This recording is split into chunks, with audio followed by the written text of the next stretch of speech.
नमस्कार मेरे किसान भाइयों एवं प्रिय दर्शकों। जैसा कि आपको पता है कि धान में सही समय पर सही उर्वरकों का प्रयोग न करने पर पैदावार पर बहुत ही प्रतिकूल असर पड़ता है। अतः किसान भाइयों को यह जानना बहुत ज़रूरी है कि किस समय पर धान में कौन सी खाद का प्रयोग करें और कितनी मात्रा में करें। मुख्यतः सिंगल सुपर फास्फेट या DAP, potash, zinc, sulphur, magnesium, calcium, iron in सब का धान की फसल में प्रयोग करते हैं।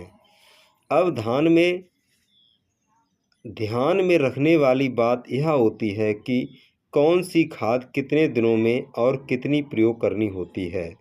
जैसे सिंगल सुपर फास्फेट धान में कब डालनी चाहिए, पोटास खाद कब तक प्रयोग कर देनी चाहिए।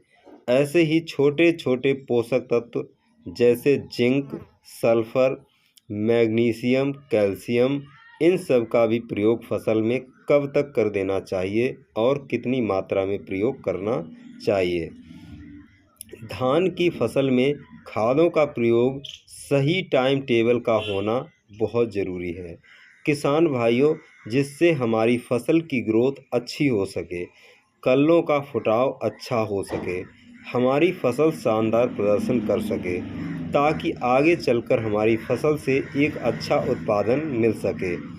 आज हम पूरी जानकारी आप लोगों को इस वीडियो के माध्यम से देने वाले हैं। वीडियो को आप लोग अंत तक ज़रूर देखिएगा। जो किसान भाई चैनल पर पहली बार वीडियो देख रहे हैं, कृपया चैनल को सब्सक्राइब कर लें और पास वाली घंटी को भी ज़रूर प्रेस कर दें, जिससे आप लोगों तक समय से वीडियो पहुंचते रहें। बहुत सारे हमारे किसान भाई हैं जो धान की फसल में इन खादों का प्रयोग करते हैं, लेकिन हमारे कुछ किसान भाई इन खादों को गलत समय पर व गलत डोज का प्रयोग कर देते हैं। फिर होता क्या है, डाली गई खाद फसल में अपना काम नहीं कर पाती है।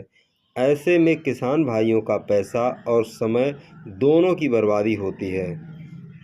किसान भाइयों ध्यान दें, जैसे आप फसल में फास्फोरस देने के लिए सिंगल सुपर फास्फेट या फिर डीएपी दोनों में एक खाद का प्रयोग करते हैं। अब अगर आप सिंगल सुपर फास्फेट खाद को पक्के बिल पर खरीद कर लाए हैं तो सही है, आप निश्चिंत होकर प्रयोग कर सकते हैं। नहीं तो किसान भाइयों डीएपी खाद को प्रयोग करें, क्योंकि सिंगल सुपर फास्फेट खाद डुप्लीकेट बहुत ज़्यादा बिक रही है। इस बात को भी आप लोगों को ध्यान में रखना होगा। धान लगाने के लिए जब आप खेत को तैयार करते हैं, खेत तैयार होने के बाद खाद को डालकर रोपाई करवा देते हैं। अब बात आती है कि डोज कितनी देनी है। प्रति एकड़ अगर आप सिंगल सुपर फास्फेट खाद को डालेंगे तो खासकर जो अच्छी ज़मीन है, भारी ज़मीन है, पंजाब के हमारे किसान एक बैग प्रति एकड़ सिंगल सुपर फास्फेट खाद को डाल सकते हैं। अगर डीएपी खाद को किसान भाई डालेंगे तो लगभग 30 किलोग्राम प्रति एकड़ का प्रयोग कर सकते हैं और एक बैग यूरिया का डालना होता है। अगर किसान भाई आपकी ज़मीन कमज़ोर है, मिट्टी बहुत कमज़ोर है और ख़ासकर जो हमारे उत्तर प्रदेश के किसान हैं, लगभग 2 से ढाई बैग प्रति एकड़ सिंगल सुपर फास्फेट खाद को डालते हैं, प्लस एक बैग यूरिया का डालते हैं। अगर डीएपी खाद को आप डालेंगे तब किसान भाइयों एक बैग डीएपी खाद को डालना पड़ता है।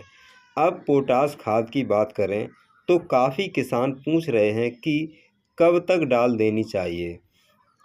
धान की फसल में पोटास खाद की डोज कितनी डालनी होती है, डालने का जो समय है वह आप धान लगाने से लेकर 30 दिनों तक अवश्य प्रयोग कर दें।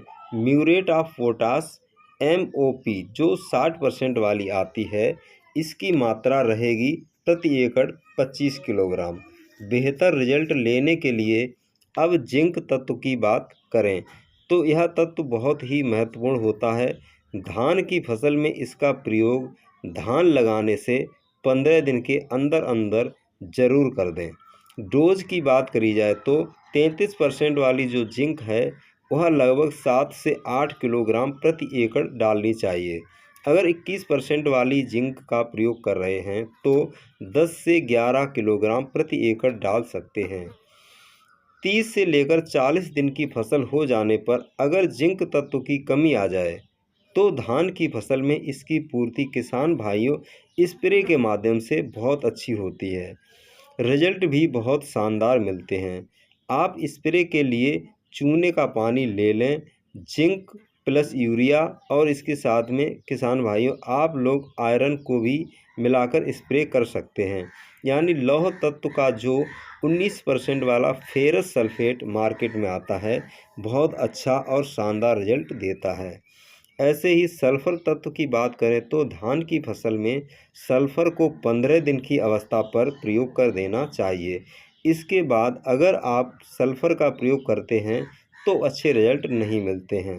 अब मैग्नीशियम तत्व की बात की जाए तो मैग्नीशियम तत्व किसान भाइयों धान में 30 से लेकर 35 दिनों के अंदर अंदर ज़रूर प्रयोग कर दें।